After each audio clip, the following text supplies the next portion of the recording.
Looking back on my early childhood, I remembered some of the games we played, like swinging on the swing set as high as you can and then just jumping out. That was a favorite of mine, except one time I landed on my back and I couldn't breathe for a bit. I was lucky I didn't fall on my head and break my neck. The feeling of flight, the arc in the air before you fall.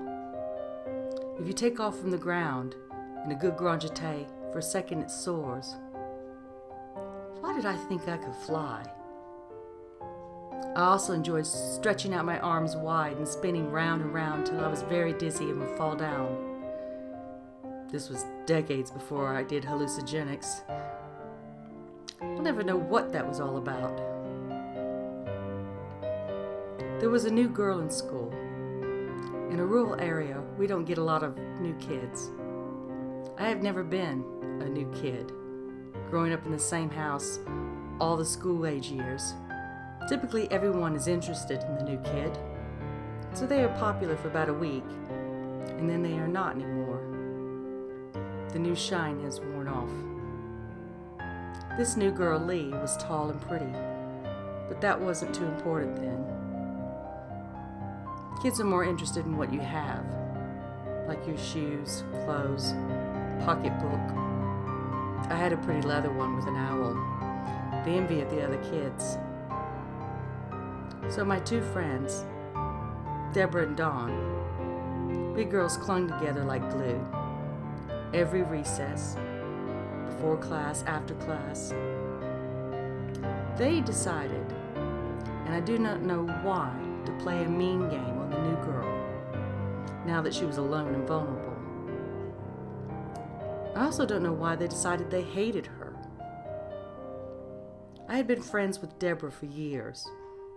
Her cousin Dawn was in our class this year, and maybe it was her. What I'm trying to say is that it takes more than one.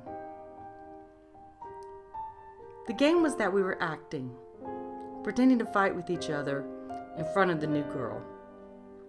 Then we would push one of us. First went Dawn out of the group. So Dawn would then go to Lee. Remember Lee? The new girl and our target.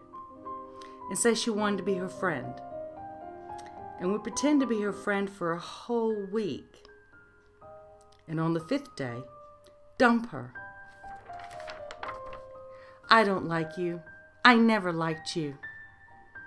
Then come running back to us, and we were supposed to laugh at her. And start the process all over again. A week of us fighting.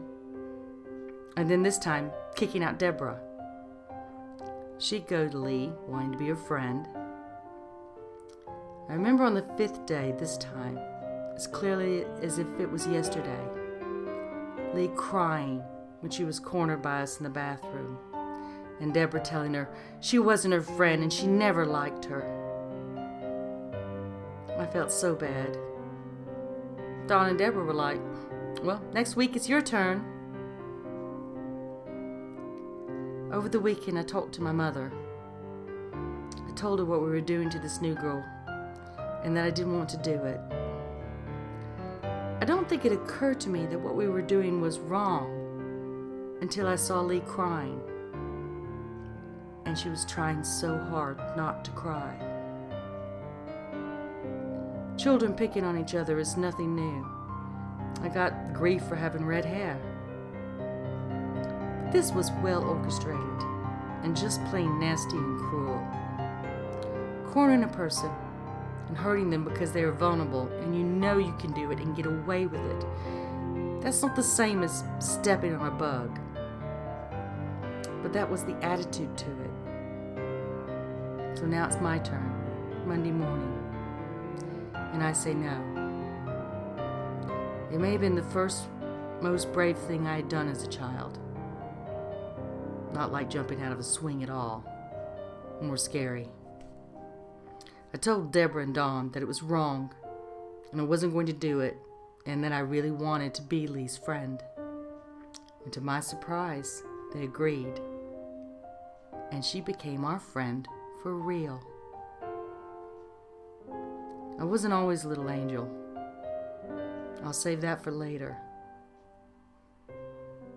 Never look down on someone unless you are helping them up.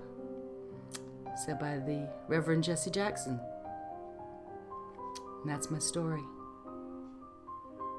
If you like, compliment. If you love, subscribe.